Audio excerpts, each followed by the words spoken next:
자, 이번 이야기는 시청자 박보리님께서 시들무에 찾아와 주셨습니다. 이분 굉장히 어마무시한 분일 것 같습니다. 바로 만나보도록 할게요.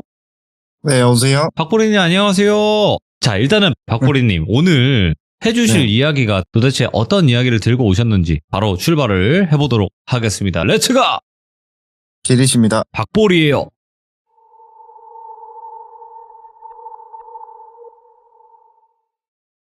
일단 제가 처음에 미리 저에 대해서 한마디 해드리면 네.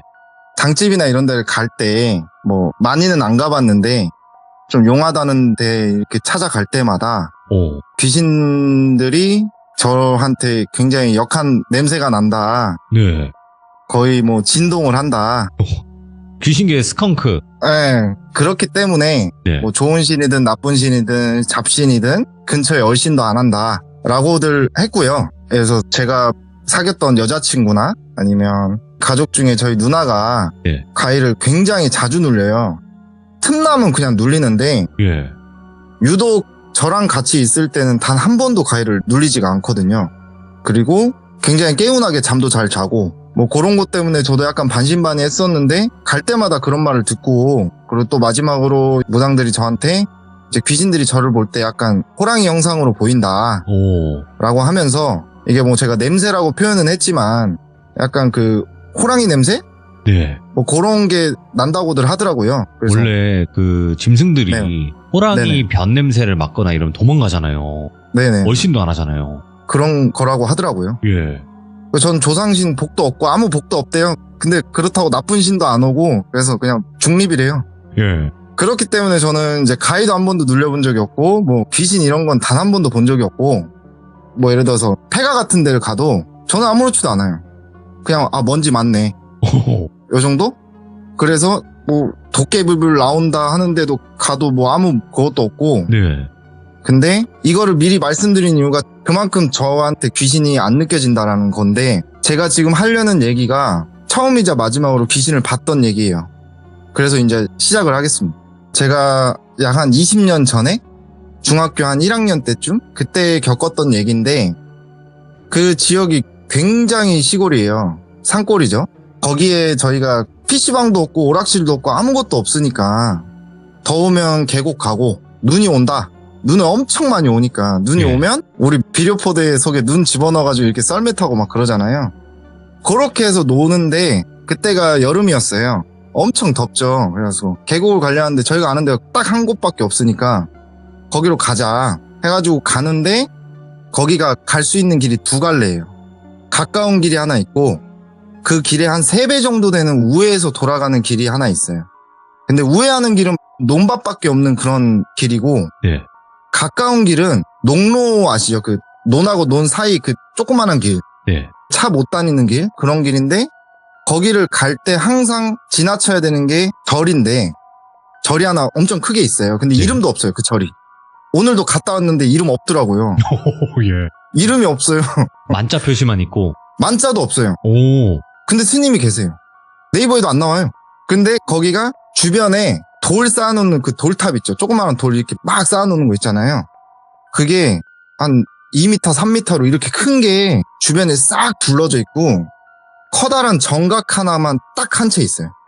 거기에 스님 한 분 딱 계시고. 예. 근데 거기를 항상 저희가 지나치면 스님이 저희 보고 계곡은 근처도 가지 말라면서 예. 맨날 우리를 돌려 보냈어요. 오.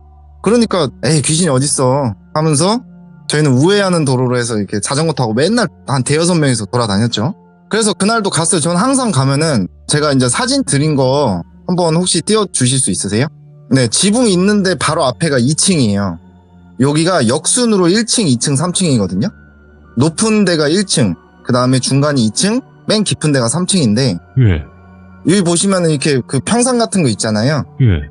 원래 이게 오른쪽이 1층인데 오른쪽 1층까지 쭉 엄청 많았어요. 근데 사람들이 한때 많이 왔었어요. 저 있을 때도 뭐 가족 단위로 많이 왔었는데 어느 순간 발길이 뚝 끊기더라고요. 그래서 이렇게 폐가가 됐는데, 1층은 발목까지밖에 물이 안 와요. 햇볕도 되게 잘 들고 물도 적당히 차갑고, 예. 2층 같은 경우에는 발목까지 이렇게 한 20발자국 정도 왔다가 그 다음에 쑥 들어가는데, 그때 당시에 제 키가 한 168 정도 됐었는데 그 키에도 한 4뼘 정도 더 들어가는 정도 깊이였어요. 예. 엄청 깊어요. 갑자기 훅 들어가요. 근데 여기까지는 그래도 이렇게 햇볕이 들고 하니까 전 맨날 여기서 놀았거든요. 저 수영 진짜 아예 몰라가지고 3층은 근처도 안 가는데 그 4번째 사진이 그 3층이거든요. 4번째랑 5번째 사진이. 지금 물이 불어서 그러는데 엄청 검해요, 그냥. 엄청 검하고, 그리고 이제 동네 마을 할아버지 분들이나 어르신 분들이 여기서 한 번씩 간헐적으로 이렇게 사건 사고가 났다고 하나 봐요. 예.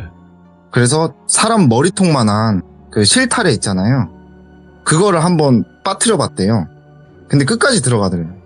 그 정도로 엄청 깊어요. 자, 근데 저랑 같이 갔던 형들이나 친구들은 다 여기 막 2층에서 다이빙 해가지고 3층으로 떨어져서 막 놀고 그래요. 예. 저는 꿈도 못 꾸죠, 이거를. 2층에서 맨날 저는 첨벙첨벙하고 막 노는데 항상 그렇게 놀았어요. 그날도 그렇게 해서 계곡을 갔는데 그날따라 예. 자, 등장인물이 2명 있는데 A랑 B가 있어요. 네. A가 제가 좀 싫어하던 형이었어요. 이 형이 좀 야가요. 근데 이 형이 그날따라 저를 계속 막 긁는 거예요. 제가 그때 굉장히 다혈질이었는데 계속 야 3층 와서 놀자. 아 싫다, 나 수영 못한다. 거기 가면은 나는 빠져서 나 큰일 난다. 보통 이러면 그냥 아 그래 알았다 하면서 가는데 그날따라 유독 애가 미쳤나, 야 뭐 남자가 뭐 이렇게 뭐 하면서 막 비속어도 쓰면서 이렇게 막 계속 긁더라고요. 야, 이거 무섭냐? 이러면서.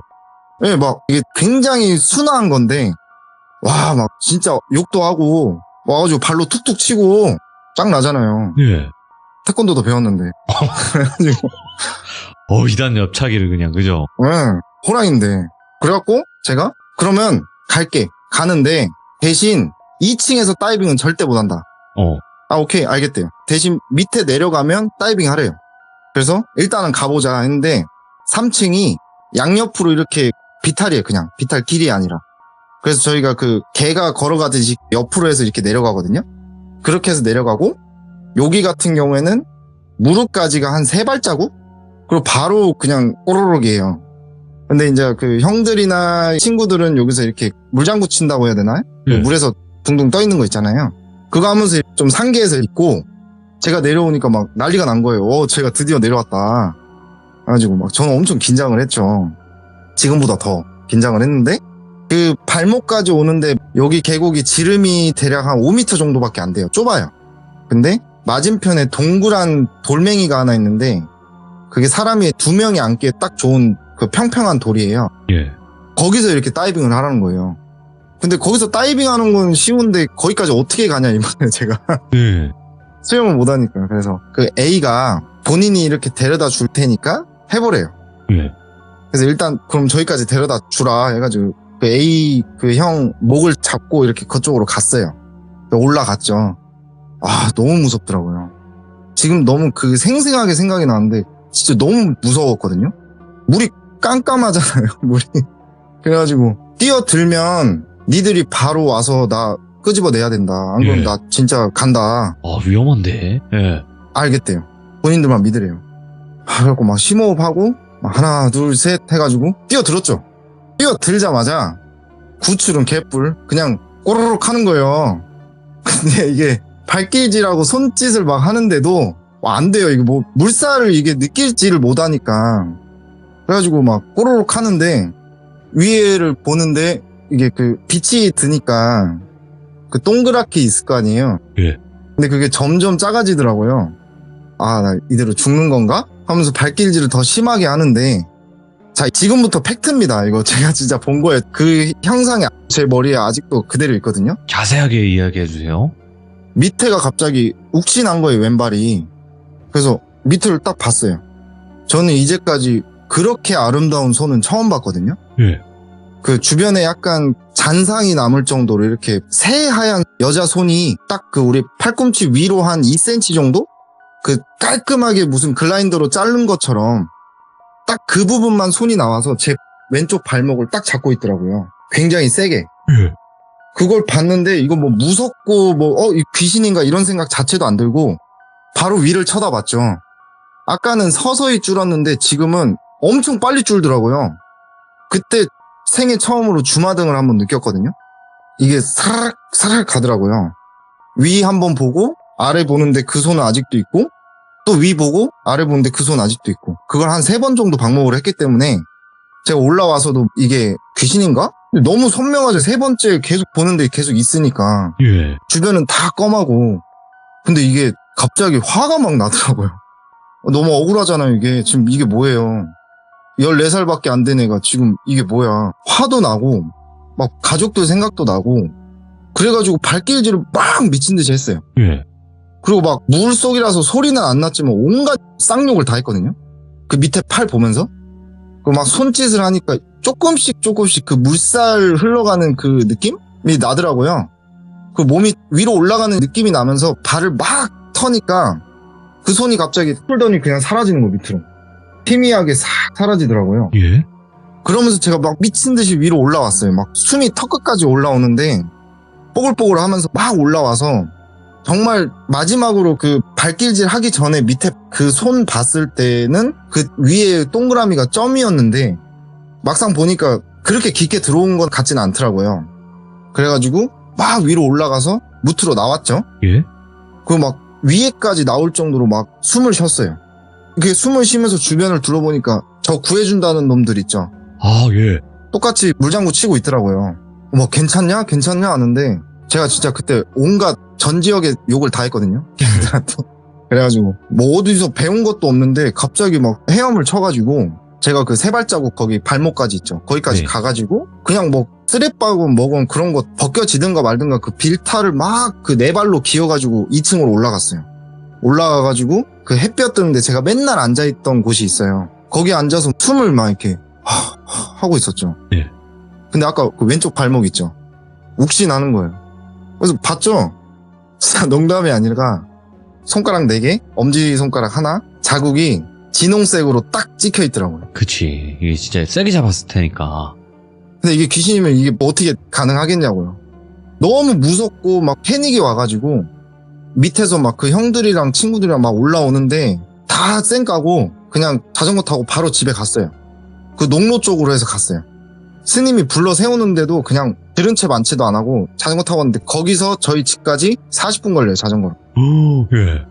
체감상 한 30분에 간 것 같아요. 30분 만에. 전속력으로 간 거죠. 가니까 이제 어머니가 계시더라고요. 그래가지고 애가 생쥐꼴이 돼서 왔으니까 그 비타로 올라가면서 흙 막 장난 아니게 다 묻고 도대체 어디서 뭘 하고 왔길래 애가 뭐 했냐 막 물어보더라고요. 사촌님 다 설명했죠. 그러면서 아 맞다 발목 하면서 딱 발목 봤는데 와 그 자국이 아직도 있는 거예요. 와. 어머니도 봤어요. 충격이었죠. 그게 좀 오래 갔어요. 한 2주 정도 갔었어요. 그러니까 전 가족이 다 봤겠죠. 근데 이제 누나는 기억은 잘 안 난다고는 하는데 근데 저는 거기서 그게 끝인 줄 알았어요. 거기 2번 다시 안 가겠다 하고 끝이다. 이제 나 거기 근처도 안 가 했는데 저희 그 고모가 예. 지금은 신발 많이 떨어지셨는데 그때는 막 내림 받으신 지 얼마 안 돼가지고 아, 무당이셨구나, 고모님이. 현직도 하고 계시는데 어. 지금은 제가 봤을 때는 없어요. 제가 봤을 때. 솔직하시네. 근데 그때는- 예. 네, 그때는 정말 막 받자마자 저희 가족들이 한번 갔었는데 돌아가면서 이렇게 들어오라고 하잖아요. 문을 딱 열었는데 뭔가 싹 지나가는 느낌이 나면서 고모 눈을 봤는데 제 머릿속이 읽힐 것 같은 느낌? 예. 막 그런 느낌이 들어서 속으로 아무 생각도 안 할 정도로 신발이 엄청 좋으셨던 분이셨어요. 그때 당시에도 그게 얼마 안 됐던 시기였고 오셨어요. 엄마가 전화를 했나 봐요. 보살님하고 해서 그 스파크인가 뭔가 타고 오셨는데 저보고 거기를 안내를 해달라는 거예요. 죽었다 깨도 안 간다 했죠. 예. 계속 저한테 가보자. 그럼 넌 입구에서만 있어라. 예. 본인들이 다녀올 테니까. 예. 아, 막 계속 그러니까 그럼 나 진짜 입구에서 기다리겠다. 나 거기 절대 안 들어갈 거다. 알겠대요. 타고 갔어요.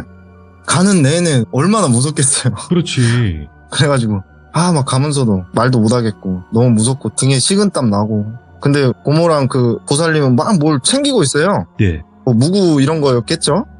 발발 싸더라고요. 그 등산 가방 같은 엄청 큰 데다가 예. 이제 가는데 입구에 왔죠. 그래가지고 저기 왼쪽으로 해서 쭉 들어가면 2층이 나온다. 오른쪽이 1층이고 왼쪽에서 조금 더 가면은 그게 3층이다. 알았대요. 기다리래요. 그러면서 막 짐을 엄청 뭐 각자 등산 가방 하나씩 메고 뭐 종이 가방에다 뭐나 해갖고 막 바리바리 해가지고 가시더라고요. 예. 위풍당당하니까 저는 조금 무서움이 사라졌어요.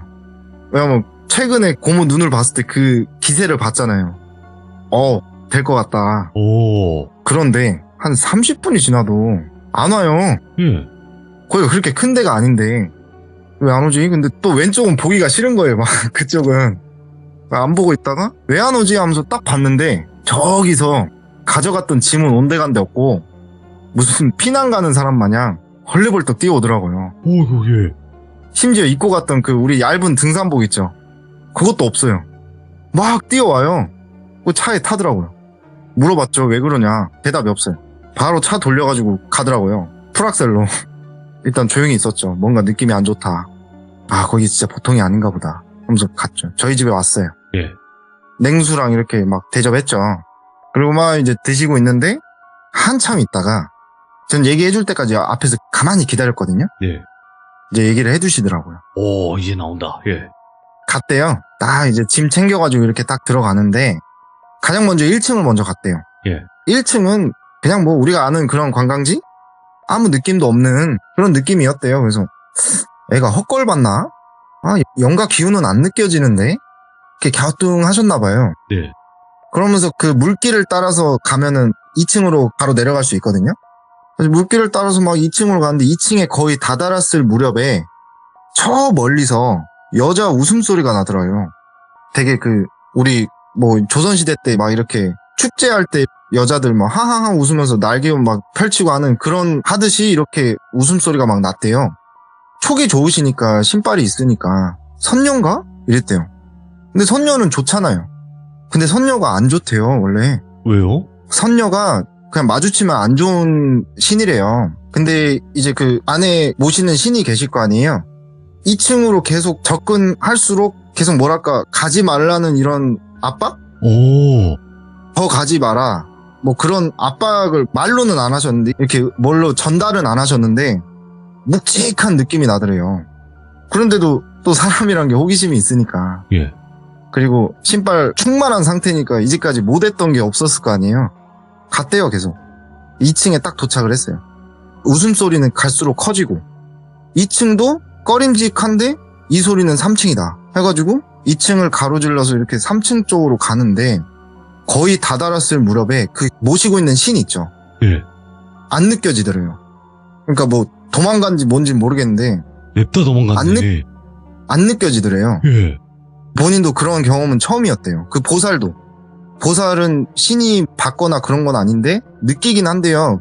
그 우리 시청자분들처럼 보시기도 한대요. 근데 이 정도 압박감을 처음이라고 하더라고요.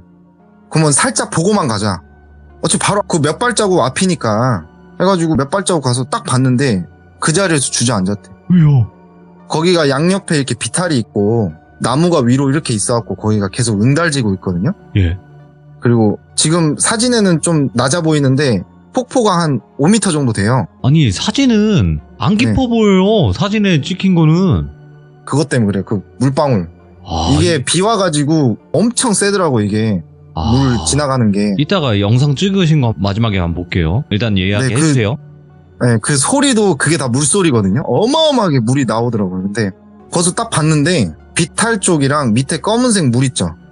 거기서 시커먼 손들이 셀 수도 없이 서로 막 엉키고 설켜가지고 중간에 허공 쪽을 계속 이렇게 뻗고 있었대요. 예. 근데 그 허공에는 선녀 2명이 날개옷 있잖아요. 연분홍색 날개옷 이렇게 입고 웃으면서 이렇게 하늘하늘 춤을 추고 있었대요. 예. 그러니까 온갖 악귀들이 다 몰려있는 그런 구덩이 같은 곳이고 선녀들은 놀리고 있는 거죠. 엄청 아름다웠대요. 선녀가. 엄청 아름다운데 그 중에 한 명이랑 눈이 딱 마주쳤대요. 근데 여전히 미소는 짓고 있고 입은 다물었는데 웃음소리는 계속 나고 춤은 계속 추고 있고 밑에선 계속 손 뻗어서 막 잡으려 하고 있고 그 순간 고모 머릿속으로 여기가 어디라고 왔냐 라고 얘기를 했는데 그게 천둥처럼 들렸대요. 와. 그 순간 다 내팽개치고 도망친 거예요. 도망치는데도 그 웃음소리는 계속 나요. 등 뒤로. 그래가지고 거기 절대 가지 마라. 거기는 악귀 정도가 아니다. 예. 거기는 그냥 악신? 뭐 그런 게 있는 곳이니까 절대 가지 마라. 와, 선녀 모습을 한 악귀는 또 처음 들어보네. 예, 그래서 그게 진짜 선녀인지 아닌지도 모르겠대요. 와, 예. 오시는 신이 안 느껴질 정도였으니까. 예. 그렇게 해서 지금 이 계곡 사건이 끝이 났는데, 그 고문 올라가셨죠. 예. 그리고 한 일주일 정도 있었죠. 이게 제가 그 사건을 겪고 한 3주 된 시점이에요. 예. 이거는 B라는 친구가, 예. 아까 등장인물 2명이라고 했잖아요. B라는 친구가 그 계곡이랑 가까운 곳에 있는 마을에 살고 있었는데, 어떻게 보면 입구 마을이죠. 근데 갑자기 전화가 오는 거예요. 예. 그때 폴더폰 썼는데 이제 전화 와가지고 받았죠. 무슨 일이냐. 애도 거기에 있었어요. 그 3층에. 예. 제가 엄청 욕을 하고 연락을 안 한 상태였거든요. 전화 오는 거예요. 무슨 일이냐. 죽고 싶냐. 뭐 이렇게 했죠. 예. 아니. 거기 사건 터졌다. 이런 거예요. 예. 뭐 나 말고 또 무슨 사건 났어? 물어보니까 걔가 전화한 시점으로 한 이틀 정도 전에 비가 앞이 안 보일 정도로 엄청나게 왔대요. 모든 걸 다 휩쓸고 갈 정도로 엄청나게 비가 왔는데 예. 그때 거기 그 입구 중간쯤에 민박집을 하시는 할머니가 한 분 계시거든요. 그분이 저희 맨날 놀러 갈 때마다 뭐 밤 구운 것도 주시고 고구마도 주시고 막 그랬었어요. 그러다가 이제 손님들이 발길이 딱 끊기니까 이제 거기서 그냥 소일거리 하시면서 사셨던 거죠. 근데 그렇게 비가 엄청나게 오는데 예. 어떤 20대 초반 남자애가 술이 이빨에 꼴아가지고 예. 거기 사람도 안 사는 그 길에 차도 안 타고 걸어가지고 가가지고 그 할머니를 어떻게 하고 3층에 던지고 지도 이렇게 하고 3층으로 뛰어들었대요. 뭐야? 그래서 제가 며칠 있다가 그 근처만 한번 쓱 지나가 봤는데 폴리스 라인 쳐져 있더라고. 폴리스 라인 쳐져 있고 제가 한 6년 전에 한번 들려봤거든요. 네. 물을 막 빼고 있더라고요.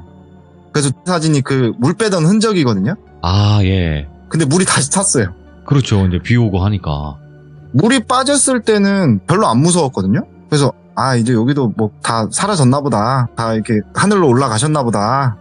그 한기가 다시 느껴지더라고. 요번에 갔을 때. 와. 그래서 사진만 후다다다닥 찍고 도망쳤어요. 근데 영상까지 찍어주시긴 했는데 이게 뭐 길지 않은 영상 같긴 하지만 한번 네. 저희가 영상 먼저 보고 이야기 나눠볼게요.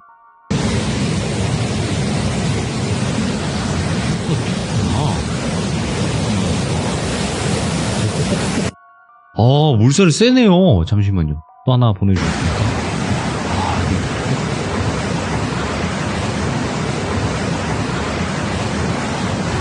이 길 찍어주신 거 있잖아요. 네. 이거는 무슨 길이에요? 그 올라가는 길. 평상 가는 길이. 중간 지점이라고 보시면 돼요. 이게 입구에서 중간 지점. 그럼 아까 여기 아래를 내려다보면서 다리 같은 데에서 찍으신 거는 여기가 그 거기는 선녀 메인 도로. 메인 도로에서구나. 네, 그 우회에서 가는 길 있죠? 네. 거기서 어떻게 보면은 이 계곡 흐름의 초입이라 보시면 돼요. 와. 네. 거기서는 안 놀았어요. 여기까지 가기는 쉽지 않으니까 그 일이 있었던 곳까지는. 그쵸. 야, 근데 오늘 박보리님의 이야기를 들으면서 또 한 가지 안 네. 거는 선녀 모습을 한 악귀가 있다라는 것 자체를 시들모에서 처음 들어봤어요. 저도 오. 시들만 보면서 내가 들었던 신들은 왜 안 나오지? 예. 그러면서 좀 의아했었거든요. 오. 저 같은 타입도 없더라고요. 예. 냄새나는. 아니 뭐 냄새나 날 수는 있겠지만 뭐 기가 네, 세신 저잘 분들은 씻어요. 네. 뭐 나오신 분들도 많이 계셨지만 근데 그 네. 하얀 손은 나온 적이 많아요. 하얀 손이요? 예. 저 하얀 아직도 손. 그게 형상이 아직도 정확히 기억나요. 대부분 그 하얀 손을 목격을 하시거나 그러신 분들이 안 좋은 일들이 많이 일어났었거든요. 마르고 하얀 손. 네, 엄청 이뻐요. 이뻐요. 전 지금 머릿속 프린터 있었으면 바로 뽑고 싶을 정도로 너무 정확히 기억나요. 네. 일단은 오늘 이 계곡에 관련된 이야기를 들어봤지만 박보리님이 처음에도 분명히 말씀하셨어요. 처음이자 마지막으로 겪은 거라고. 네. 그 다음에는 더 이상 겪은 게 없으신 거잖아요. 이야기가 하나 더 있긴 한데 이거는 제 친구가 겪은 거예요. 그러면 또 한번 뵐 날이 올 것 같은데요. 그죠? 네. 그럴 것 같아요. 네, 오늘 박보리님 계곡의 선녀 귀신 이야기 너무너무 잘 들려주셔서 다시 한번 감사드립니다. 고맙습니다. 네. 감사합니다. 네. 일단은 처음 나왔어요. 그러니까 대부분 악귀의 형상이라든지 뭐 악신의 형상이라든지 이런 게 뭐 무섭거나 좀 막 뭐 기괴하거나 이랬는데 이 선녀의 모습 그것도 뭐 이쁘고 옷도 선녀처럼 딱 입고 있고 근데 악한 거야.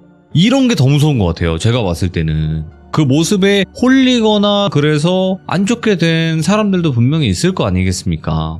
그래서 훨씬 더 뭔가 독이 들어있는 꽃 같은 느낌. 예, 정말 또 섬뜩한 선녀 귀신의 이야기였습니다. 시청해주신 모든 분들 감사드립니다. 고맙습니다.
자, 여러분 안녕하십니까. 이번 이야기는 시청자 망키님의 이야기입니다. 오늘은 저도 심호흡을 한번 하고 이야기를 들어야 될 내용 같은데 여러분들도 한번 심호흡 크게 하시고 들어주시길 바라겠습니다.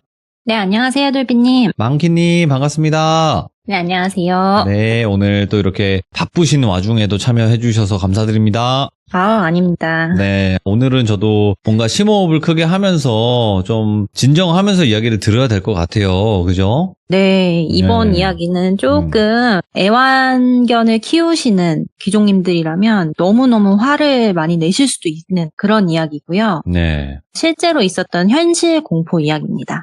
일단 반려견을 키우시는 분들이 워낙 많고 반려견이 아니더라도 반려동물이 워낙 많잖아요, 요즘에는. 네.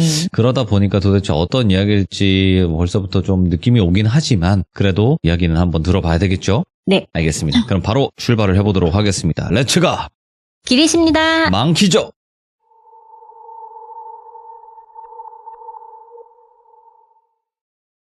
이 이야기의 장소는 오픈을 해도 된다고 해서 오픈을 하겠습니다. 네. 경기도 성남입니다.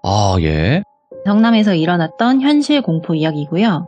등장인물이 있습니다. 제 친한 동생인데 어릴 때 부모님이 슈퍼를 운영하면서 본인이 겪었던 실화를 이야기해 주었고요. 근데 이제 똘순이가 되게 당찬 친구예요. 셈도 아주 빠르고. 근데 이 친구가 되게 무서워하는 게 있어요. 그 길거리에 노숙자들이나 지하철역 주변에서 구걸하는 아저씨 분들 있잖아요. 그런 분들이 너무 무섭대요. 트라우마가 있는 거죠.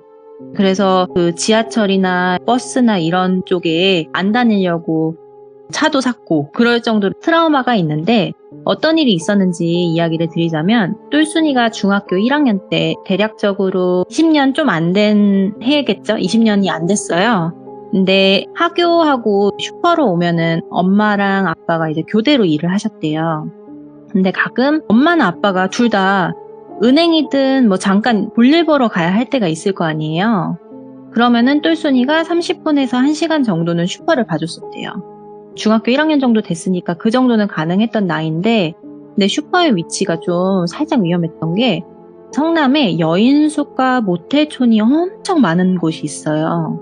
그쪽 뒤에 위치가 되어 있어서 그 여인숙 쪽에서 하루 벌어서 하루 먹고 사시는 그런 분들이 좀 많이 오셨었대요. 네. 그래서 가장 매출이 높았던 게 술, 그 다음이 라면이나 마른 오징어 같은 안주거리들이었대요. 그래서 손님들 되게 자주 오시던 분이었고 원하시는 것만 알아서 사가시니까 똘순이도 엄마 아빠 대신 교대로 있을 때 뭐 어렵진 않았었대요. 무섭지도 않았었고 자주 보던 분들이니까. 근데 유독 한 아저씨가 눈에 띄었었는데 일단 다리 한쪽이 없으셨어요. 다른 한쪽도 지탱만 할 뿐 목발을 짚고 이렇게 질질 끌고 다니셨대요. 네. 근데 목발에는 항상 강아지 목줄이 묶여서 개를 데리고 다녔대요. 근데 이 아저씨가 앞으로 자주 등장할 텐데 이 똘순이가 다리 없는 아저씨라고 이야기를 해줘서 저도 그렇게 지칭해서 말씀드리겠습니다. 이제 그 아저씨가 데리고 왔던 강아지는 흔히 말하는 믹스견이었어요. 중형 정도 되었었는데 개를 진짜 이뻐했대요. 뭐 뽀삐야 가자 이러면서 뭐 쓰다듬어 주기도 하고 뭐 되게 예뻐하고 개도 그 아저씨를 엄청 잘 따랐대요. 예. 똘순이도 개를 키우는 집이거든요. 그래서 뭐 너무 귀엽다 뽀삐 이랬었는데 일주일에 뭐 두세 번 볼 때마다 아저씨가 항상 방문을 했대요. 이상하게 마주친 거죠. 그래서 뭐 뽀삐도 보기도 하고 그랬는데 한 달 정도 지나니까 개가 바뀌어 있는 거예요. 저번에 봤던 개가 갈색깔의 개였다고 하면은 이번에는 하얀색 개인 거예요. 예. 그리고 아직 다 안 자란 약간 새끼 강아지 있잖아요. 한 5, 6개월 된 강아지. 그런 강아지였대요. 근데 그냥 똘순이 입장에서는 강아지 2마리 키우나 보다 생각을 했대요. 근데 이번에 똑같이 뽀삐야 가자 이러더래요. 이름이 똑같은 거잖아요. 근데 그때도 뽀삐라고 했는데 왜 똑같은 이름을 지었지? 이런 생각이 들었는데 그냥 그럴 수도 있겠다 하고선 넘어갔대요. 예? 그리고 이제 똘순이도 강아지를 키우는데 어머니가 가끔씩 이제 슈퍼로 데리고 나올 때가 있었대요. 근데 똘순이네 강아지가 마침 그때 새끼를 낳은 거예요. 네. 그래서 강아지 산후 케어도 해줘야 되고 하는데 일을 하니까 슈퍼 계산대 뒤쪽에 방이 하나 있었는데 그 방에서 따뜻하게 전기장판 틀어주고 뭐 새끼들 케어할 수 있도록 엄마가 따로 마련을 해주신 거죠. 나와서 네. 이제 키우신 거죠. 그때 똘순이네 강아지 새끼가 3마리 정도 됐다고 했는데 2마리는 이제 어머니 아시는 분들이 키우기로 하셨었고 1마리는 살짝 얼굴에 점박이가 있어가지고 예쁘지 않았었대요. 그래서 아무도 안 데려가려고 하니까 그냥 같이 키워야겠다 생각을 했었대요. 근데 그 새끼는 다 데려가시고 남은 이제 점박이 새끼랑 똘순이네 강아지랑 이렇게 있는데 발 없는 아저씨가 그때 이제 오신 거예요. 근데 똘순이는 없었었대요. 근데 아저씨가 울면서 자기가 키우는 개가 집을 나갔다고 저 강아지 너무 키우고 싶다 그러면서 그 새끼를 달라고 애걸구걸했대요. 그래서 아저씨가 또 유독 슈퍼에 오면은 자기 개 데리고 와서 예뻐하는 모습을 보였다고 했잖아요. 그래서 어머니도 이분도 동물을 되게 사랑하는 분이구나 하면서 좋게 보이려고 했었대요. 말도 되게 더듬으시고 이러지만 그래도 뭐 훔쳐가거나 나쁜 짓을 하거나 그런 분은 아니셨으니까 그래도 그래 이 사람은 되게 동물 애호가구나 하면서 좋게 생각하려고 했었대요. 그래서 강아지 한 마리만 제발 이렇게 달라고 눈물까지 보이니까 되게 마음이 약해져서 새끼를 분양을 해줬대요. 그러면은 잘 키워주세요 하면서 너무너무 좋아하시더래요. 근데 이 애기는 똘순이가 몰랐던 이야기였거든요. 그러면서 강아지를 다 입양을 보낸 거예요. 그리고 한 3개월 지나서 무더운 한여름이었대요. 그래서 여름방학이 온 거죠. 그래서 아빠는 야간 타임에 일하시고 어머니는 주간 타임에 일을 하시는데 마침 병원 가서 약을 타와야 되는데 똘순이한테 가게를 아침부터 좀 봐달라고 했대요. 방학이니까. 아침에는 손님이 그렇게 없을 거다 이렇게 얘기를 하니까 알겠다 하면서 똘순이도 너무 가기 싫었지만 갔대요. 가게 문을 엄마랑 같이 열고 가게 청소하고 엄마는 시간 되니까 이제 일을 보러 가시고 똘순이가 한 2시간 정도 혼자 있어야 됐대요. 근데 가게에 사람이 많이 없었대요. 그때는 또 휴대폰도 똘순이가 없어서 되게 심심했었대요.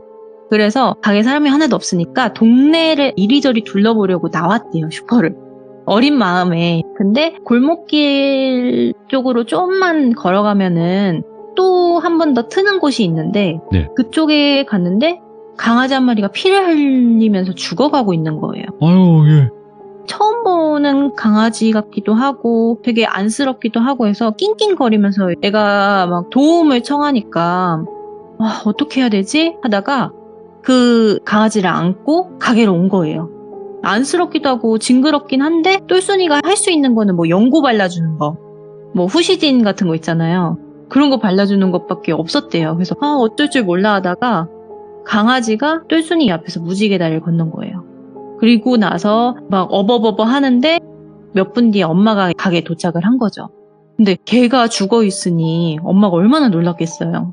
근데 엄마는 이제 똘순이네 강아지랑 같은 견종인 걸 딱 알았던 게 그 강아지가 얼굴에 점박이가 있었어요. 그러니까 다리 없는 아저씨한테 줬던 자기네 집 강아지 새끼였던 거를 엄마는 그때 딱 안 거예요. 와, 예.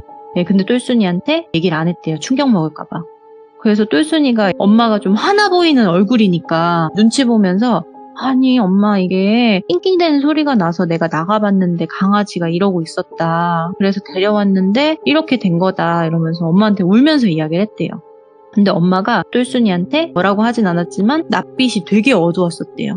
당연히 똘순이는 자기네 집 새끼였다는 거를 몰랐는데 엄마는 계속 케어를 하셨으니까 단번에 아신 거란 말이에요.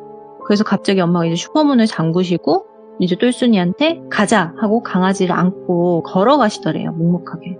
슈퍼에서 좀만 더 걸어가면은 큰 공원이 있어요. 예? 그래서 거기다가 이제 편히 쉬라고 그 나무 밑에 묻어준 거예요. 엄마가. 그래서 똘순이가 우리 엄마는 정말 동물을 사랑하는 사람이구나 하고서는 되게 그때 엄마가 좋은 사람이라는 걸 느꼈었대요. 근데 엄마는 다른 마음이었던 거죠. 아니 내가 이렇게 분양을 해준 강아지를 죽여? 또 두고 보자 이런 느낌으로 부들부들 하신 거죠. 그래서 엄마가 이제 가게를 보게 됐고 똘순이는 집에 갔대요. 근데 집에 가는 길에 강아지가 쓰러져 있었던 골목길을 한 번 더 가보려고 갔는데 다리 없는 아저씨가 안절부절하면서 뭘 찾더래요. 뽀삐 이러면서 찾더래요. 혹시 저 아저씨의 강아지였나 싶어가지고 아저씨한테 말을 해줘야 될까 하는데 이 아저씨가 좀 무서워서 말은 걸지 않았고 그냥 숨어 있었대요. 그 아저씨한테 이야기는 못 걸고. 왜냐면은 이 아저씨가 좀 직업이 없으세요. 여인숙에서 장기 투숙을 하시는 분인데 기초수급 받으시면서 왜 지하철역 앞에서 동냥하시는 그런 분이시거든요. 그래서 그렇게 버신 돈으로 오로지 술만 사가셨대요. 근데 그때도 딱 봐도 술에 취한 사람 모습 같아서 본능적으로 이제 똘순이가 말을 걸기가 싫었던 거예요. 근데 숨어있는 똘순이를 그 아저씨가 본 거예요. 그래서 눈 마주치자마자 똘순이가 좀 무서워서 뒤도 안 돌아보고 뛰어갔대요. 그러고서는 이제 사건이 일단락 끝납니다. 그리고서는 여름방학이라서 똘순이가 가게에 좀 자주 나왔대요. 근데 그 아저씨가 또 가게에 온 거예요. 근데 이번에도 강아지를 데려온 거예요. 근데 또 다른 견종인 거예요. 이번엔 검은색 견종인 거예요. 근데 걔가 줄에 매달리는 게 적응이 안 되는지 따라오지를 못하고 질질 끌려서 오는 거예요. 근데 강아지를 세상 예뻐하는 거예요. 뽀삐야 이리 와. 이리 와야지 이런 식으로 하면서 세상 다정한 거죠. 그래서 이 아저씨는 정말 강아지를 몇 마리 키울까? 이 생각이 딱 한 거죠. 근데 그 아저씨가 몇 분 안 지나서 또 슈퍼로 오더래요. 근데 똘순이가 혼자 있었단 말이에요. 똘순이한테 이 검은 비닐에 뭐가 이렇게 담겨져 있는 거를 툭 주더래요. 그러면서 이 아저씨가 말을 전다고 했잖아요. 조금 연기를 좀 할게요. 애기야 이쁘니까 너도 먹어도 돼. 이런 식으로 이야기를 하시더래요. 그래서 똘순이가 뭘 주는 거지? 하면서 열어봤는데 정육점에서 파는 그냥 고기 같은 거를 툭 넣어서 줬는데 핏기가 덜 빠진 그런 고기였대요. 비린내가 엄청 났대요. 그래서 이러면서 바닥에 놓고 엄마가 얼마 안 돼서 오신 거예요. 근데 계산대 오자마자 비린내가 나니까 엄마가 이게 무슨 냄새지 하면서 막 주변을 살펴보시더래요. 그러다가 검은 봉투를 딱 보시더니 이게 뭐야? 이러면서 똘순이한테 물어본 거죠. 그래서 그 다리 없는 아저씨 있잖아. 그 아저씨가 주고 갔는데 고긴가 봐. 이러니까 엄마가 그걸 보자마자 이러면서 소리 지르시더래요. 그래서 기겁을 하면서 바깥에 있는 쓰레기통에 그 비닐봉지를 꽝꽝 묶어가지고 버려버렸대요. 그러면서 화를 내면서 너 이런 거 절대 받지 말라고, 그 아저씨랑 말도 섞지 말라고 이러면서 화를 낸 거예요. 그래서 그때부터 엄마가 왜 저 아저씨를 싫어할까? 되게 걔를 예뻐하는데 왜 그럴까? 이 생각이 든 거죠. 그리고 이제 시간이 흘러서 똘순이 방학이 이제 끝나갈 타임이었었대요. 근데 그때는 방학 숙제 다들 밀려서 후다닥 하잖아요. 똘순이도 그러고 있었대요. 근데 이제 하필이면 공책을 다 쓴 거예요. 일기장. 문방구를 뛰어갔다 와야 되는데 한 저녁 7시 조금 넘어서였었대요. 여름이라서 날도 아직 밝고 그러니까 이제 문방구로 뛰어갔다가 뭐 공책을 사서 돌아오는 그 길이 그제서야 이제 어둑어둑해지더래요. 근데 똘순이가 그 강아지를 본 골목길이 살짝 지나서 가는 그 경로로 가야 지름길이었었대요. 그래서 또 지름길을 타고 가려고 하는데 멀리서 막 소리치는 소리가 들리더래요. 막 네가 나를 무시해! 이러면서 막 이런 소리가 들리더래요. 그래서 이게 무슨 소리지 하면서 소리가 나는 곳으로 똘순이가 길을 틀은 거죠. 근데 아저씨가 목발로 강아지를 미친 듯이 패고 있더래요. 그때 그 데리고 왔던 검은색 강아지 있잖아요. 그 강아지를 엄청 패고 있더래요. 그러면서 온갖 욕설을 섞어가면서 강아지를 그렇게 때렸는데 자세히 보니까 강아지한테 입마개를 씌워놓은 거예요. 와. 강아지가 맞으면 짖어야 되잖아요. 못 짖는 거예요. 근데 짖지도 못하고 숨을 거둔 걸 딱 똘순이가 목격한 거예요. 너무 충격적이라서 똘순이가 그 자리에서 이제 도망가려고 하는데 딱 발자국 소리가 나니까 그 아저씨가 쳐다봤대요. 똘순이랑 눈이 마주친 거죠. 근데 똘순이가 도망가야 되는데 그 자리에서 몸이 굳은 거예요. 너무 충격을 받아서. 근데 그 아저씨가 습관성 알코올 중독이래요. 그래서 말을 더듬는 게 일상이 되신 분인데 이도 거의 없어서 발음이 좋지 못했대요. 근데 비틀비틀거리면서 목발을 짚고서는 막 오는데 멀리서도 그 알코올 냄새가 다 나더래요. 뭐 근데 대략적으로 너 슈퍼칩 딸이지 이런 식으로 하면서 너네가 뭔데 나보고 오지 말라고 해? 이런 식으로 막 할 수 없는 소리로 혼자 웅얼거리는 거예요. 와, 예. 그러면서 내가 너 이뻐서 주는 건데 너 이러면서 막 오더래요. 근데 똘순이가 그 피 묻은 목발을 짚고 오니까 너무 무서운 거죠. 그래서 울었대요. 그 자리에서. 소리는 안 나오는데 그냥 눈물이 쭉쭉쭉 나더래요. 근데 이제 다행히 뒤에서 슬기야, 엄마가 집으로 가랬는데 여기서 뭐해? 소리 지르는 여성의 목소리가 들리더래요. 근데 똘순이 이름이 슬기가 아니에요. 근데 뒤에 대학생으로 보이는 여성 한 분이 어깨를 탁 잡더래요. 그러면서 슬기야, 엄마가 찾는데 너 여기 있으면 어떡해? 이러면서 똘순이를 빠른 걸음으로 데리고 간 거죠. 그래서 목발 짚은 아저씨가 성인 여성분이 와서 데려가니까 아무 일도 없었다는 듯이 갑자기 이제 턴에서 돌아가더래요. 그러자마자 대학생 언니가 골목길 나와서 괜찮니? 너 어디 살아? 집에 데려다 줄게. 이렇게 얘기를 한 거죠. 그래서 집은 한 200-300m 정도 더 가야 됐고 뭐 가게는 요 앞이었으니까 슈퍼로 데려다 달라고 해서 슈퍼로 간 거죠. 이제 엄마가 슈퍼에 있는데 똘순이 얼굴을 보자마자 똘순이한테 무슨 일이 있었다는 걸 감지한 거예요. 근데 똘순이가 울물쭈물하면서 엄청 그냥 울었대요. 엄마 얼굴 보자마자. 그래서 대학생 언니가 옆에서 이러이러한 일이 있었다. 그러면서 좀 가급적이면은 그 길로 안 다니면 좋을 것 같다 이러면서 언지를 해준 거예요. 엄마한테. 예. 그래서 엄마가 그걸 듣고 한숨을 푹 쉬더래요. 어휴 하면서 똘순이를 관리해줬대요. 그래서 이제 똘순이가 다 울었을 때쯤에 진지하게 말씀을 하시더래요. 똘순아, 엄마가 그 아저씨 좀 이상한 것 같아서 우리 슈퍼 오지 말라고 했어. 그니까 그 아저씨 이제 보이면 무슨 짓 할지 모르니까 무조건 피해. 그리고 이제 가게에 혼자 봐달라는 얘기 안 할 테니까 그 아저씨 혹시라도 보면은 가게로 오거나 전화해. 엄마가 이제 휴대폰 사줄게. 이렇게 얘기한 거죠. 그 당시에 핸드폰이 슬라이스 휴대폰이 유행했을 때예요. 아, 슬라이드요? 아, 슬라이드인가요? 네. 슬라이드 휴대폰. 그게 유행했을 때라서 부모님 상의하에 똘순이가 휴대폰이 생겼으니까 너무 좋더래요. 아저씨에 대한 경험이 나쁜 기억이지만 휴대폰이 생겨서 좀 어린 나이에 기분은 좋았었대요. 그래서 골목길이 집까지 지름길이었지만 그 길로는 절대 다니지 말라고 해서 큰 길 쪽으로 좀 돌아서 등하교를 했대요, 똘순이가. 그래서 아저씨를 마주칠 일도 없었고 그렇게 시간이 흘러서 똘순이가 대학생이 돼요. 네. 6년이 지난 거죠.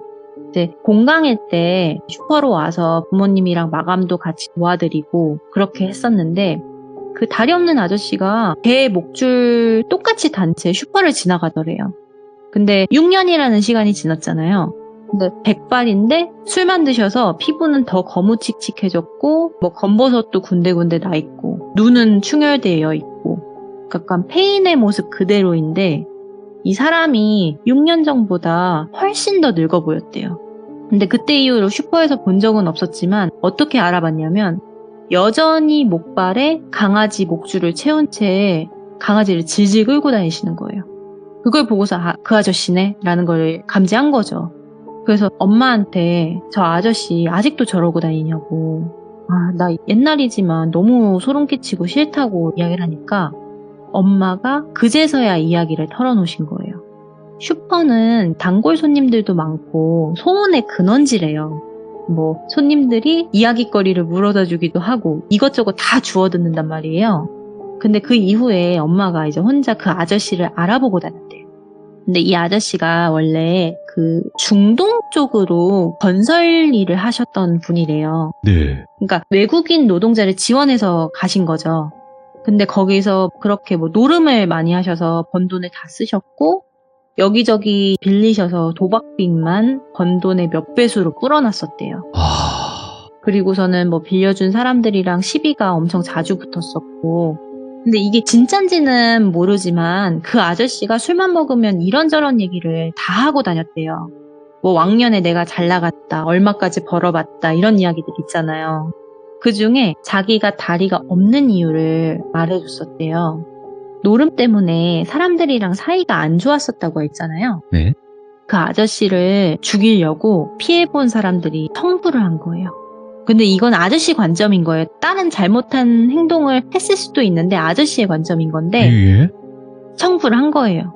근데 이 아저씨랑 대화해본 주민들이라면 이 아저씨가 평소에도 피해망상이 되게 심하다고 하더라고요.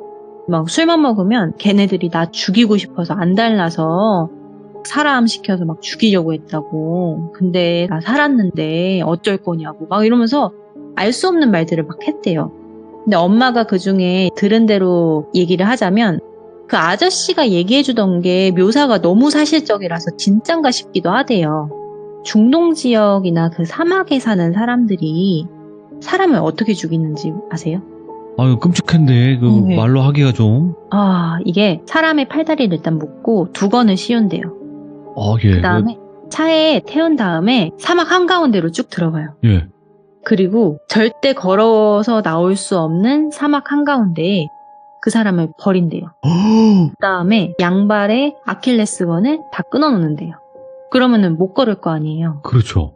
며칠은 이제 살아있는데 과다출혈로 죽거나 아니면은 사막이니까 먹을 것도 없어서 아사하거나 뭐 저체온증으로 사망하거나 뭐 다양하게 사망을 한대요. 근데 아킬레스건이 끊어지면은 일단은 걸을 수가 없잖아요. 그렇게 이제 청부를 받는데요. 예, 그렇게 한다고 하더라고요. 근데 그것도 뭐 그 아저씨가 항상 이야기하던 거라서 사실인지는 모르겠어요. 근데 그 아저씨도 거기서 미아가 되셨던 거예요. 근데 다리를 질질 끌고 사막을 헤매다가 얼마 못 가서 유목민들을 만난 거죠. 우연히. 예. 유목민들에 의해서 구조가 됐는데 이미 한쪽 발은 오랜 시간 방치를 해놔서 괴사해가지고 절단이 된 거예요.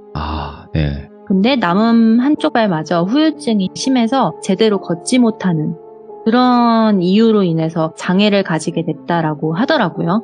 근데 똘순이도 그런 부분이 엄마한테 듣고서는 너무 충격적이었대요.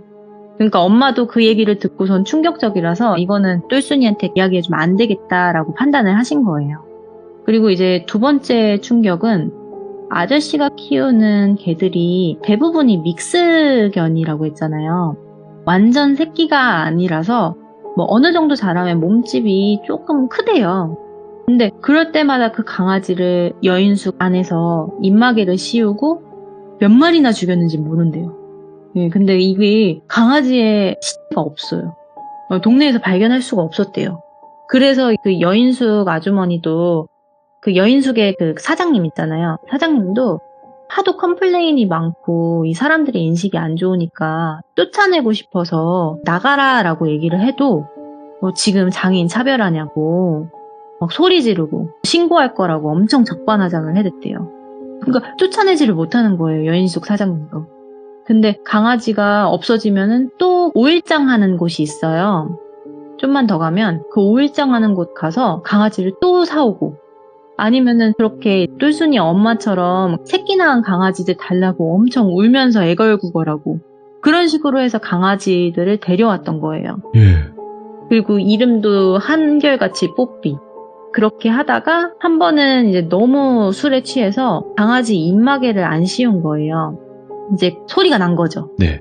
여인숙 사장님이 바로 달려온 거예요. 그리고 경찰에 신고해서 이 현장에서 검거가 됐대요. 근데 이 결과가 이제 여인숙에서 쫓겨나긴 했는데 결과가 심신미약으로 훈방 조치되었다는 게 화가 나는 결말이라는 거죠. 그 당시에는 이제 뭐 동물을 이렇게 하는 것 자체가 예. 법적으로 좀 약했을 때니까.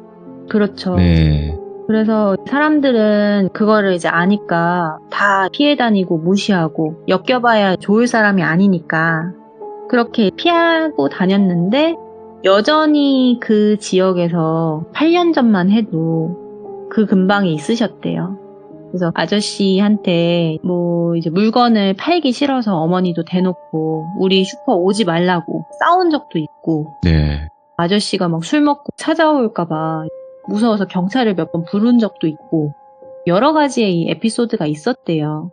근데 아저씨가 쳐다보는 이 충혈된 그 눈빛 그리고 강아지를 그렇게 예뻐하는 그런 모습과 또 반대로 술에 취해서 강아지를 경멸하는 그런 눈빛과 그런 거를 똘순이가 다 본 거죠. 네.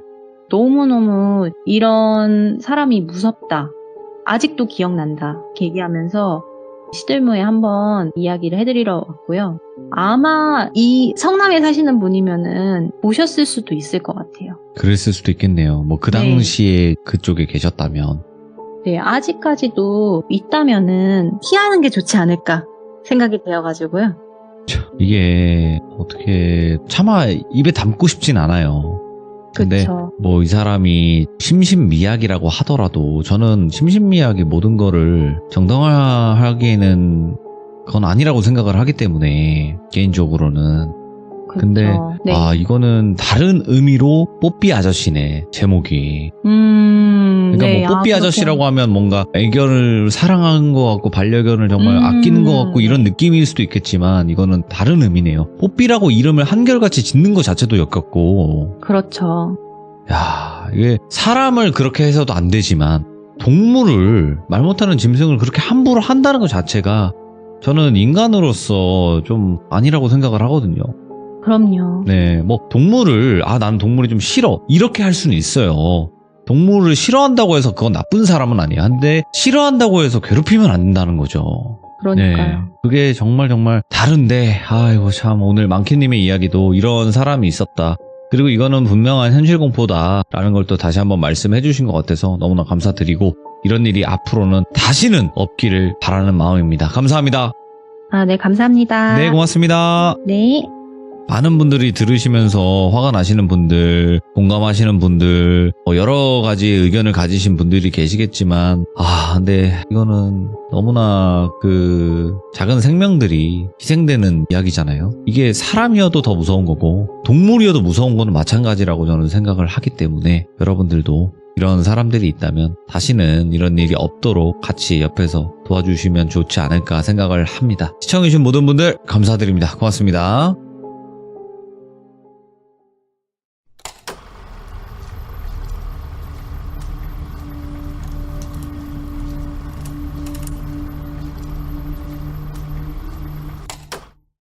자, 여러분들 반갑습니다. 이번 이야기는 시청자 망키님께서 이야기를 들려주실 겁니다. 망키님은 또 미술 쪽에 계시기 때문에 미술 괴담이라든지 아니면 또 지인분들한테 들었던 현실 공포라든지 굉장히 말씀을 잘 하셔서 저희가 무섭게 잘 듣고 계신 그런 또 시청자분 중에 한 분이신데 오늘은 어떤 이야기를 준비하셨을지 같이 한번 박수로 맞아주시면 감사할 것 같습니다.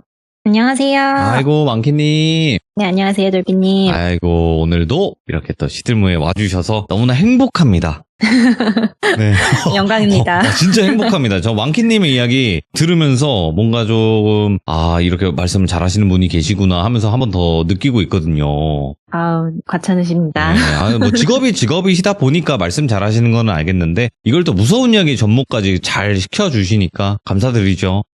네. 오늘도 네. 힘차게 달려가 보겠습니다. 알겠습니다. 자, 오늘 해주실 이야기는 어떤 이야기가 될까요? 오늘은 아래층이 무당집이면 예. 어떤 일이 생길까? 시끄러울 것 같은데요? 층간소음? 그리고 무당을 열받게 하면은 어떤 일이 생길까? 이러한 이야기들로 가보겠습니다. 층간소음으로 찾아 내려갔는데 무당이다. 뭐 이런 건 아니겠지만, 네. 그건 아닙니다. 그러면 도대체 어떤 이야기일지는 같이 한번 출발을 해보도록 하겠습니다. 렛츠가! 기리십니다. 망키죠!